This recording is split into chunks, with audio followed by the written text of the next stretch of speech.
Goeiemôre. So hierdie week, ja, het iets gebeur en iemand was baie lelik my baie seer gemaak.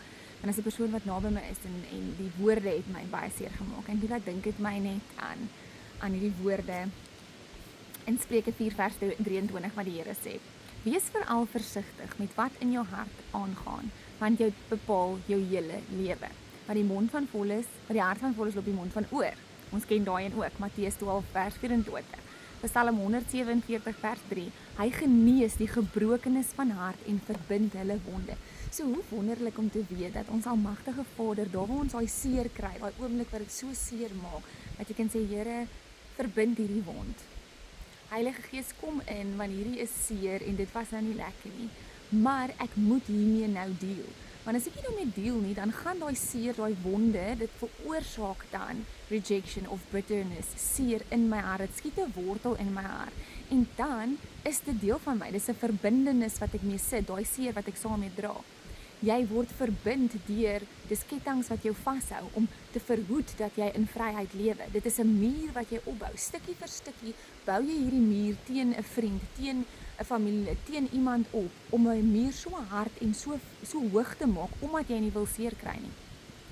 Dis hoekom die Here sê, Dawid sê, create in me a new heart, O Lord. Want die wêreld kom en al hierdie dinge gebeur en dan raak ons raak hard want dit is seer wat jou opbou. So wat jy dadelik moet doen is, wanneer daai seer wil inkom, dan moet jy dadelik vir die Here sê, Here, ek kan nie hierdie persoon nou vergewe nie. Of ek kan en ek vergewe die persoon al, is dit so klein, soos net 'n woordjie, net daai klein rejection, net iemand wat jou nie genooi het na 'n partytjie toe nie, net iemand wat jou, waar ook al jy voel, hoorie, so jy voel nou offended of rejected, dan sê jy dadelik, Here, vergewe my, want dit gaan nie oor my nie. En tweedens, forgive them, they do not know what they're doing. En derdens, dit is okay, ek spreek hulle vry. Moenie dat iets simmer en jy raak kwaad nie, dat jy 'n muur toelaat om dit te bou nie, om wortels te maak in jou hart nie.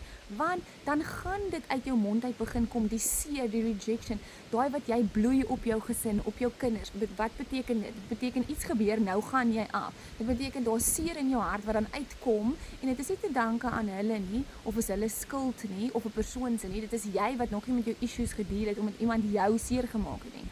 So, as ons iemand vergewe, beteken nie wat hulle gedoen het is reg nie, maar dit beteken ek wil vry wees. My verantwoordelikheid is om hulle te vergewe, want die Here sê, vergewe en ek sal jou vergewe. Dis 'n opdrag wat hy vir jou gee. So jy doen jou deel en jy vergewe daai persoon. En wanneer jy nie kan nie, dan sê jy vir die Here, Here, ek spreek hierdie persoon vry en ek wil hom vergewe. Help my, ek kies om te vergewe. Dis nie emosie nie, ek kies. So help my deur u almagtige goddelike krag om hierdie persoon te vergewe. En dan kies ek elke keer om dit te doen, al voel ek nie so nie. So ek doen dit. En dan, waar die Here sê, hy verbind dit, hy verbind jou wonde. So dan gee jy dit vir die Here. Hierdie een ding het lees ek, wat sê, gaan jy nie jou eie kant van hierdie storie vertel nie? En die persoon sê, nee, God het dit gehoor, Jesus het dit gehoor en hy het dit gesien, en is die enige so 'n persoon wat saak maak. So jy hoef nie altyd soos ek moet nou my kant nie, en die mense wat my sleg maak of sleg sê of wat ook al, ek moet my kant van die storie stel. Dis nie nodig nie. Ons het 'n goeie Papa God wat 'n regter is en wat vir jou is. Jy moet sorg dat jy die lelik uithaal, sodat jy nie in kettinge vasgevang word nie, sodat jy nie in seer lewe nie, sodat jy in volle vryheid van Jesus kan lewe, om in oorwinning te lewe, om in vrede te lewe, om in 'n lewe van liefde, oorvloed, gawes, vrugte van die Heilige Gees te lewe. So jy moet deel met die seer in jou hart, want alles vloei uit die hart uit. Alles, goeie goed en slegte goed, alles kom van die hart uit. Die Heilige Gees praat met ons in ons hart. Ons praat met ander mense deur ons hart. Alles kom in ons hartsituasie in. So mens kan dadelik sien, want iemand se hart so hard geraak het van die wêreld af.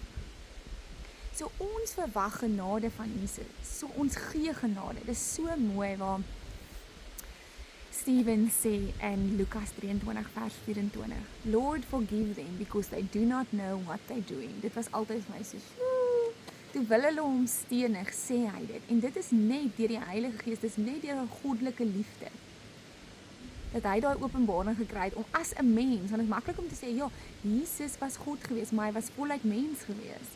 Maar onthou, hierso, Stephen was 'n volle mens. Die mense het hom stenig en hy het gesê, Here vergewe hulle want hulle weet nie wat hulle doen nie. So wat doen ons as kinders van God? Ons gaan nie reageer deur seer en kwaad en lelik wees nie. Ons gaan sê, Here vergewe hierdie persoon want die persoon weet nie wat hulle doen nie. Hulle reageer duidelik uit seer uit of insecurities of rejection wat hulle nog nie mee gedeel het nie. So God, ek wil met hierdie issue deel, hierdie vinnige dingetjie al, is dit net ietsie klein, ek laat gaan dit, sodat hierdie klein little foxes, hierdie klein dinge, nie 'n muur bou en vir my 'n harde hart gee nie, sodat ek mense kan lief hê, soos Jesus vir my vra om lief te hê, sodat ek kan stap in oorwinning.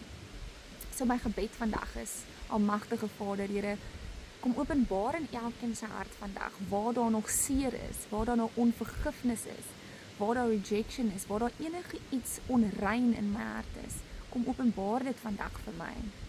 En partykeer kom daai lelike goed dan uit, maar dit is dan hoe ek kan sien, Here, hier's iets, so kom ons, waar is die wortel van dit? Kom ons deel gou met hierdie ding, sodat ek genesing kan ontvang, Here.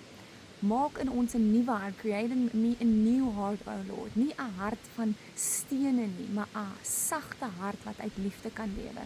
Ons bid dit in Jesus naam. Amen. Julle moet 'n geseënde dag hê. Okay, bye.